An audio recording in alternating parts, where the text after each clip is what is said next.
Hey guys, thank you for joining us today for another episode of Make Gains. I am Adam Gaines and welcome to the channel. If this is your first time, I'd like to challenge you to hit that like and subscribe button down below. We're always trying to grow, and today we're going to be jumping into biggest financial mistakes. Let's get into it. What's the biggest financial mistake that you've made? I'll go ahead and tell you mine. I started working at Walgreens when I was like 16 years old, and I worked there for 8 years. I invested into my 401k the entire time I was there. I have no idea how much it was. But when I graduated, I had about 6 months before I started my full-time job, and I didn't prepare really at all. And so I cashed out my 401k. So like 8 years worth of investing at like minimum wage. I wasn't making a ton, but I cashed it out. And it probably would have been a decent chunk of change when I retire, because, the power of compound interest, but I cashed it out.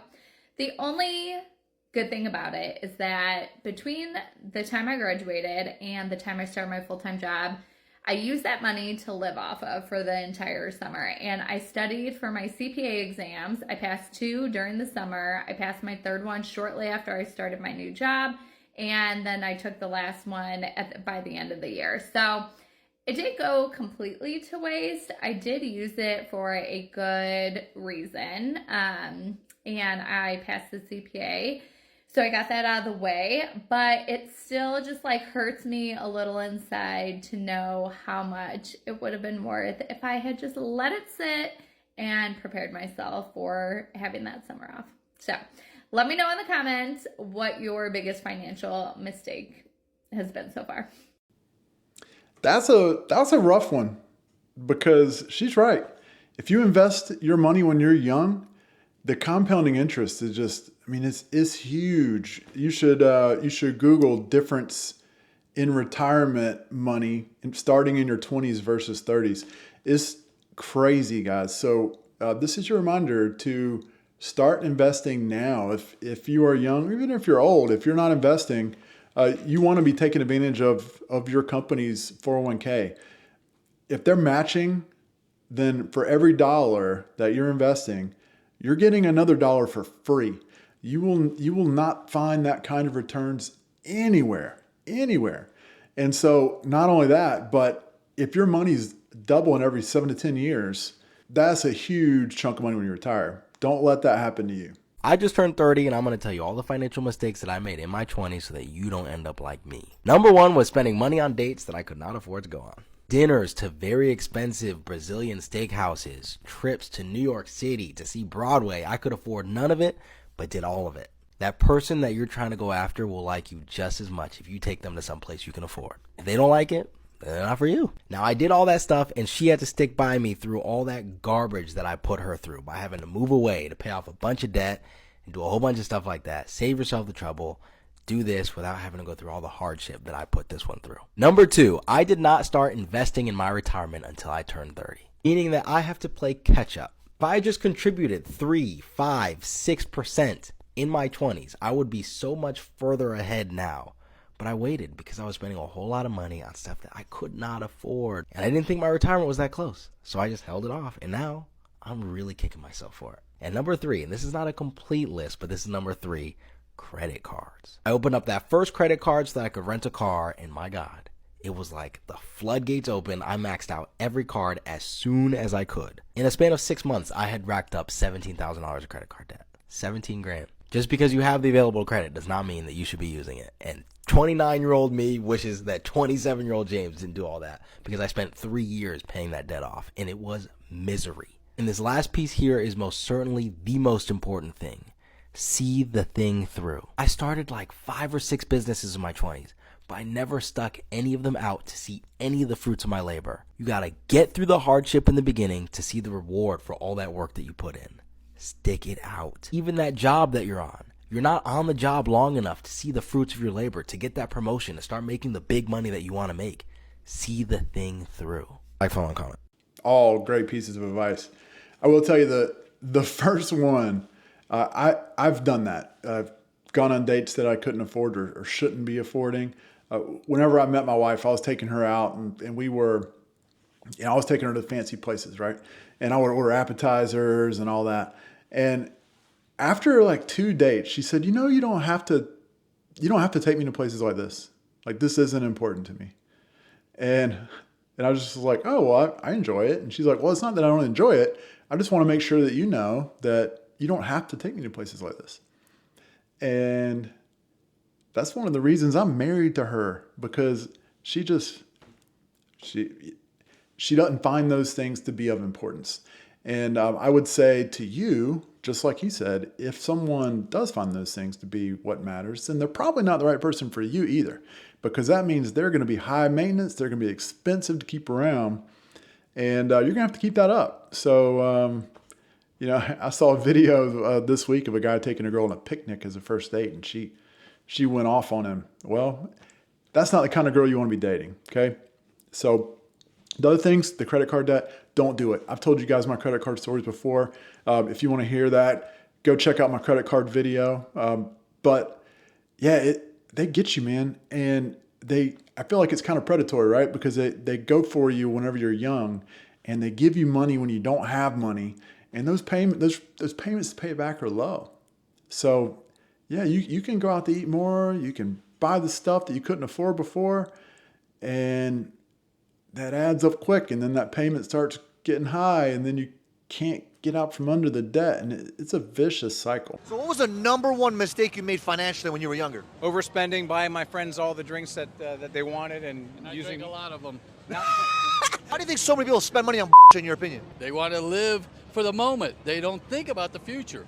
And that's the scary thing about it. If you look at the average savings of people that are this age, in their 30s, their 20s, and even their 40s, it's a cataclysm that's about to happen. your priorities when you're younger are chasing women or partying with your friends, and you're not really thinking about saving for your first house and the future. So let me ask you this. What are 3 things you learn about money that you could tell the youth? Well, first of all, compounding money, how it works, right? Number 1. Number 2, if you buy a piece of property, it is only going to appreciate. There's going to be ebbs and flows, ups and downs. That's the way it works. You stick with it, you will be successful in the process. And number 3 is pay yourself first. The richest man in Babylon, written pre-Christ days, said, pay the king, but make sure you pay yourself.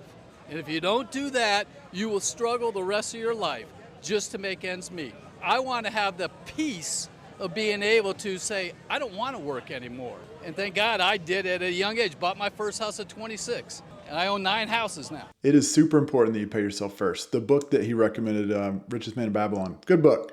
Go read it, because it will teach you some lessons.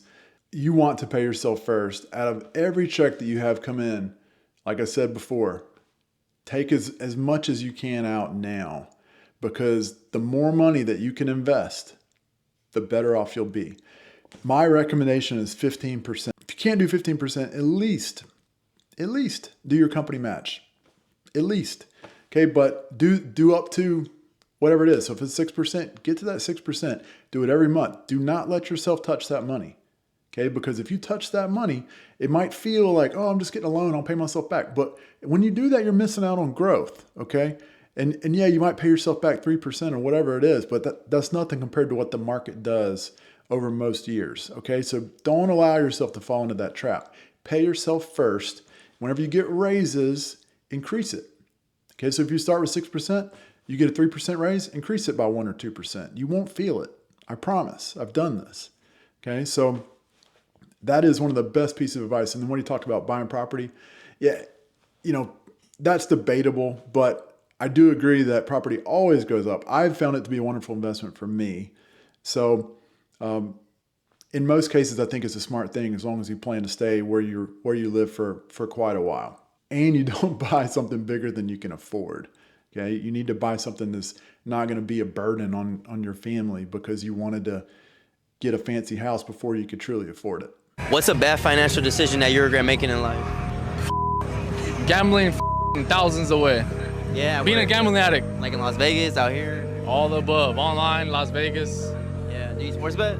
Yes, sir. Sports bet, table betting, all of it. What's the most you ever made from gambling?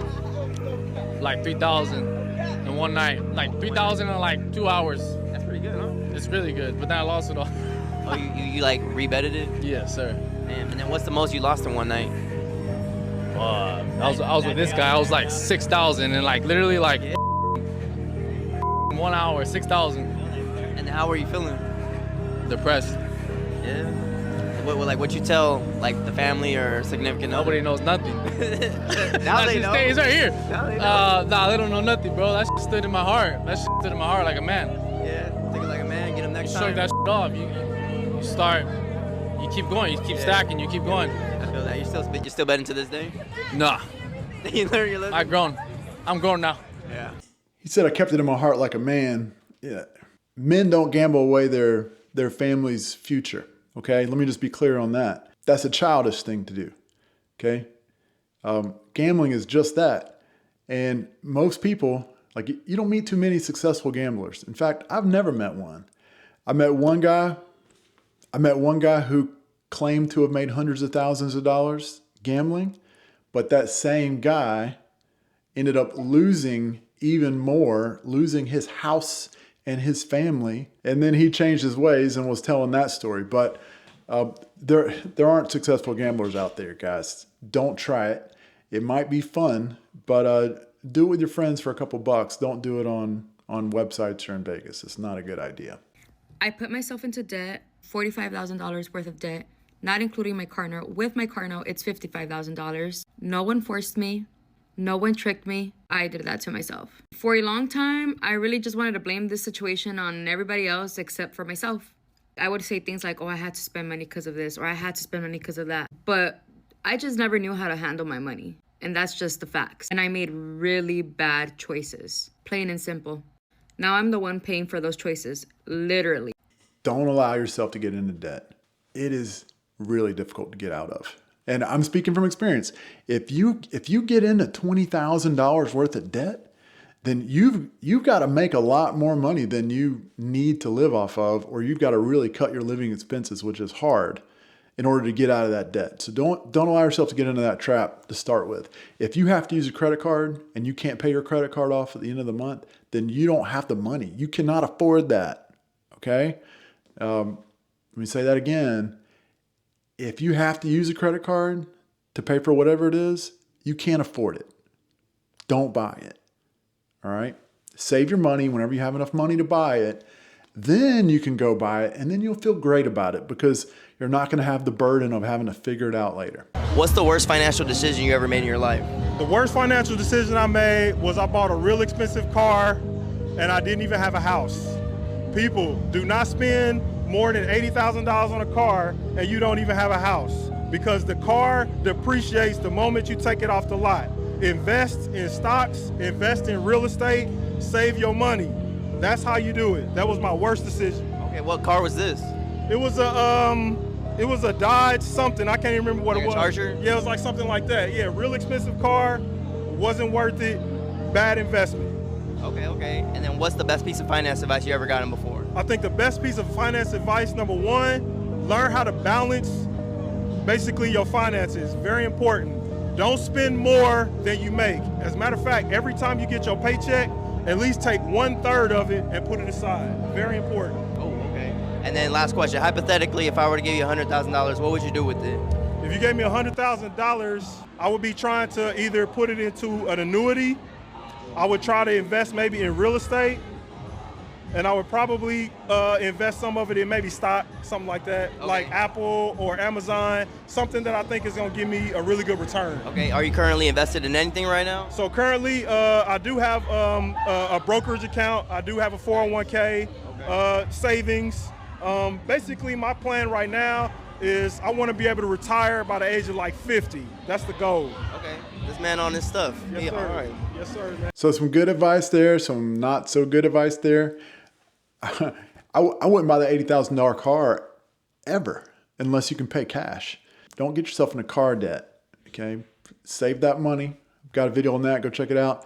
Buying a house, yeah, I mean, that's a good investment. Everybody's got to live somewhere. So buy a house you can afford. He talked about saving 30% of what you bring in. That's a wonderful goal. If you can do that, you're going to set yourself apart. So do that one. Save 30%. And then, like he said, invest it. but I wouldn't be investing in single stocks like you said. I wouldn't be buying an annuity. That's not the best thing for most people. What you want to do is you want to invest in an index fund that tracks the market, the whole market, right? So you want to invest in the S&P 500. So like if you're with Fidelity, it's FXAIX is the ticker. If another one is VU, I think that's with Schwab, I believe.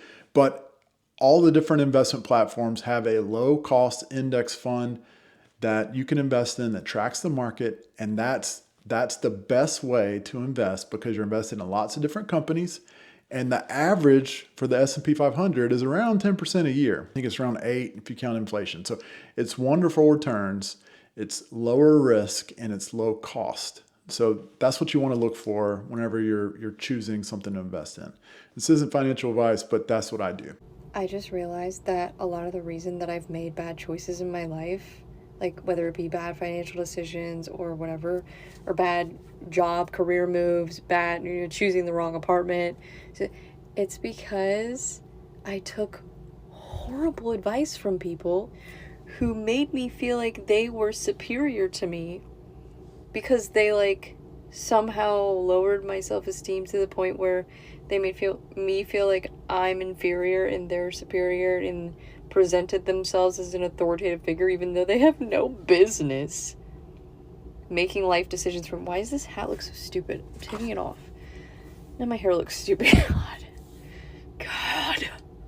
I'm ending this video. Okay, but I just need to get that off my chest. So the advice I was given is don't take financial advice from someone who's not in a position that you want to be in. So if someone's not where you want to be, don't listen to them because they clearly don't have it figured out, guys. And anybody who belittles you or makes you feel small because you made bad decisions early on or even currently, those are not the kind of people you want to be hanging out with. All right, so find some better friends. Those aren't the friends for you. One of the best and worst financial decisions I ever made was buying my dream car. It was the best decision because I realized at a young age that the things that we really dream about and really want so bad end up not being everything we thought it would be. And I got to see that at a very young age. It was also the worst decision I ever made because it didn't align with my financial goals. I wanted to invest and buy more rental properties, but the amount of money that this car was costing me on a monthly basis with the 93 Supreme gas, with the maintenance that it cost, it just wasn't adding, it didn't make any sense. Although I was able to make the payments, it wasn't allowing me to invest as aggressively as I wanted to get my assets up to where I wanted it to be. Money that I was spending on the car could have been going into investing. And just to give y'all some context and be, as truthful as possible, I was spending about $800 a month on the car, not including insurance, not including gas, not including maintenance. And on top of that, I spent tens of thousands of dollars customizing it. So this message is pretty much for the young people, well, not even the young people, anybody that feel like that what you really after is the material things. And for everybody, it's different. You might get your dream car and realize, it's the best thing that ever happened to you in your life. I got it, and after about 3 months, it just became another car. And then I realized, like, dang, all this money I put into this, I could have put into this, and it could have made me more money. And then that could have been, what was allowing me to put this money into the car if I wanted to go back and get it later on in life. That's solid advice. And I honestly think those kinds of things, for most people, are things that you've got to just learn through experience. But don't allow it to be something that really, learn it quickly, right? Because those things that you think are going to make you happy, they typically don't make you happy. It might be fun to drive that new car. I mean, it would be, for sure. I made this same mistake. I bought a Mustang GT convertible whenever I was 19 maybe, and was working a minimum wage job basically. And I was driving like over 30 minutes a day to get to a job in a car that got 9 to 12 miles per gallon. So you do the math on that and see if that makes sense. Oh, and by the way, I got a bunch of speeding tickets in that car, and then my insurance went up. And all of a sudden, this beautiful car that went really fast didn't seem so sweet anymore, okay? And I think this is an experience for a lot of people, especially whenever it's keeping you from hitting your financial goals. And that's exactly what it'll do. It's going to set you back, and it's going to make things really difficult on you in life. So we lost over $40,000 in crypto. Yeah, $40,000. So that video, there's a lot more to that, but basically they got involved in what was, it sounds like a pump and dump scam, but they were getting double their money, double their money, double their money.